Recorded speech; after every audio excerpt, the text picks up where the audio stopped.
What's up, everybody? It's the Wiz. And do you want happiness or joy? This has been a topic that I've been thinking about for a while, and I just want to talk to you guys about it. So, a lot of people might think that happiness and joy are actually the same thing, but nah, they're actually really different. Happiness to me, and as we discussed, you'll see what I mean. Happiness is really a temporary feeling, it's a temporary pleasure of contentment, of feeling good.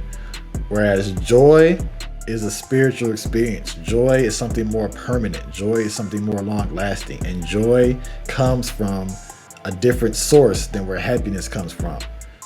Let me break it down to you. So, can you be depressed and still be happy at times?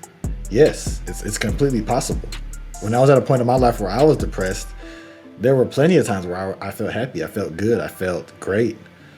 For example, when I met an accomplishment, when I graduated high school, or when I got a new job, or when I beat that video game, I felt a sense of happiness. However, those feelings wore off. And that is the key point I want to get to you guys today. Happiness is temporary.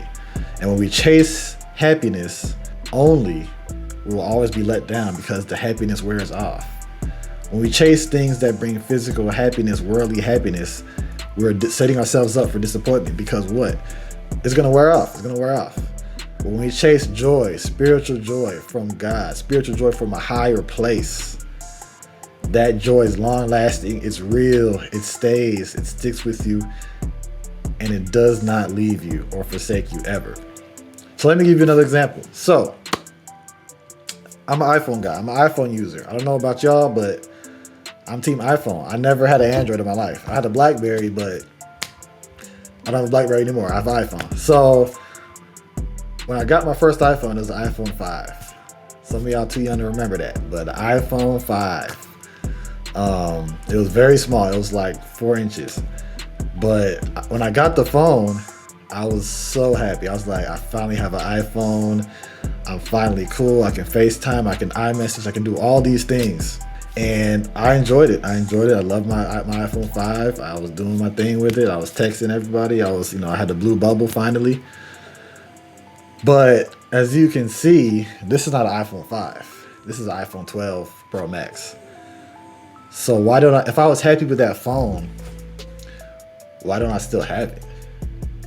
And the answer is because that phone, the circumstances of that phone changed as the more I used it. The battery went down. The screen got dimmer. It got slower. Something happened for me to lose happiness in that phone. Something else came out. And so the point I'm trying to make is a lot of things we put our happiness in, they don't last because they cannot fulfill our heart's desires. I upgraded that iPhone to iPhone 6. When I got the iPhone 6, guess what? I was happy because what? I got a new phone. It was better. It was faster. But that happiness wore out. I was no longer happy with that phone, so I did what? I upgraded to another phone to do what? To try to fill that happiness, to try to fill that void, to try to make me happy again. And this is just one example, but this goes for everything. We often try to chase happiness, and we often tell ourselves, and this is the biggest lie, once I have blank, I'll be happy. Insert whatever you want into the blank. Once I have a relationship, I'll be happy. Once I have a car, I'll be happy. Once I have a new job, I'll be happy. Once I get rich, I'll be happy. And we see it time and time again. When we get these things, it's just not enough. When you got the iPhone 6, when I got the iPhone 12, I was like, yeah, I got the best phone, best quality, and it's an amazing phone. But the happiness that I had for it initially wore off. Because material things cannot bring you true, lasting happiness. That's just it. That's just the point. No matter what it is. So, there's another option. There's another source of happiness. There's a spiritual happiness. I call it joy. I call joy spiritual happiness. Happiness by itself, I call that physical happiness. Joy is spiritual happiness. It comes from a higher source. It comes from God. When we put our source of joy and happiness in God, it will never run out. It will never go down. It will never get lost. We will always be happy and joyous in God, in Christ. Why? Because God is the source of joy. God created joy. He created love. He created you. So he knows what you need. This iPhone doesn't know what I need. I control the iPhone. I put my ideas and will onto the iPhone. I put my idea of happiness onto it. The iPhone doesn't automatically give me happiness. It's my idea and my mindset and my thought onto this phone that says, if I have this, I'll be happy. No one told me if you buy an iPhone, you'll be happy. It's our idea. Nobody told you if you buy a car, you'll be happy. But the society tells you that these things will make you happy. It's the biggest lie of the enemy, telling you that if you have this next thing, you'll be straight, you'll be good. All he's trying to do is keep you away from God, because he's telling you if you have everything else. Think about it. What do you want most in life right now? This is like, what are you trying to achieve right now? And when you achieve that, how do you think you will feel?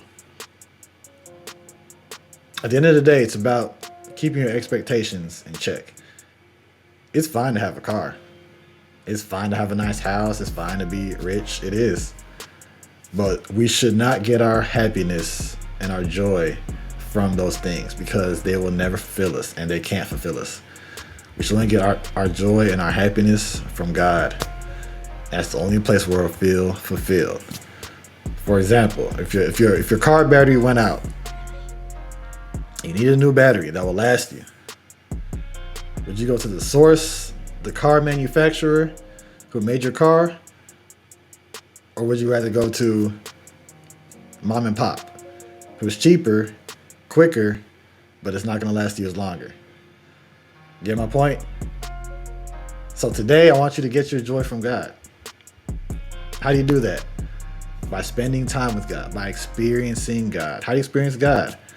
There's so many ways. This way is one example, by listening to his word.